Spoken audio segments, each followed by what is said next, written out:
Auto চালক সুখেন লোধ খুন 5 দিন পেরোলেও গ্রেফতার শূন্য, ক্ষোভে ফুঁসছে এলাকা। নৃশংস খুনের শিকার এক অসহায় অটো চালক, অথচ এখনো পর্যন্ত ধরা পড়েনি একজন অভিযুক্ত।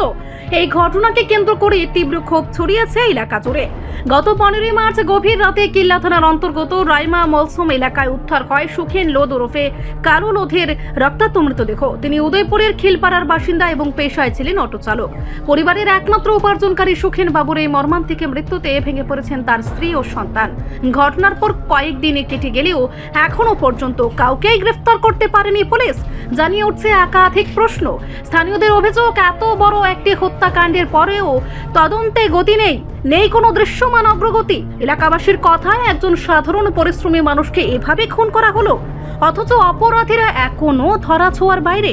তাহলে সাধারণ মানুষের নিরাপত্তা কোথায়? এই ঘটনা শুধু একটি পরিবারই নয়, গোটা এলাকায় আতঙ্কিত ক্ষুব্ধ। দ্রুত দোষীদের গ্রেফতার ও কঠোর শাস্তির দাবিতে সরব হয়েছেন স্থানীয়রা। এখন সকলের একটাই প্রশ্ন, কবে মিলবে বিচার, আর কবে ধরা পড়বে এই নৃশংস হত্যাকাণ্ডের মূল অভিযুক্তরা? প্রয়াত সুখেন লোধের পরিবার, আমরা সপরিবারে আজকে পূর্ব অনুমতি নিয়ে মহকুমা পুলিশ আধিকারিক মিস দেবাঞ্জলি রায়ের কাছে আমাদের দাবি নিয়ে এসেছিলাম যে আগামী 48 ঘন্টার মধ্যে আমার কাকাকে যে নৃশংসভাবে এই নিরীহ মানুষটাকে নৃশংসভাবে হত্যা করা হয়েছে, যারা ওনাকে হত্যা করেছে তার আসামিকে যেন খুঁজে বার করে, যেই মতেই হোক খুঁজে বার করে। আমাদের এখন এটাই দাবি প্রশাসনের কাছে, পুলিশের কাছে, যে এত আধুনিক বৈজ্ঞানিক জগতে আমরা বাস করছি, আজ পর্যন্ত আজকে 5 দিন হয়ে গেল, আজ পর্যন্ত ওনার মোবাইলের ট্রেস পাওয়া যাচ্ছে না। কে এই ঘটনা করলো তার কোনো হদিশ পাওয়া যাচ্ছে না।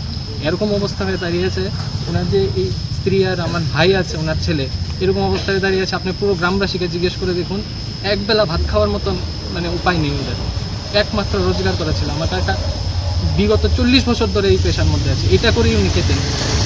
ওনাকে যে এভাবে নৃশংসভাবে হত্যা করেছে তার সুষ্ঠু বিচার চাই, আগামী 48 ঘন্টার মধ্যে চাই। যদি না হয় আমরা পরবর্তীকালে বৃহত্তম আন্দোলনে সংগঠিত করতে বাধ্য হব। এটাই আমার বক্তব্য। রিপোর্ট সংবাদ প্রতীক্ষা।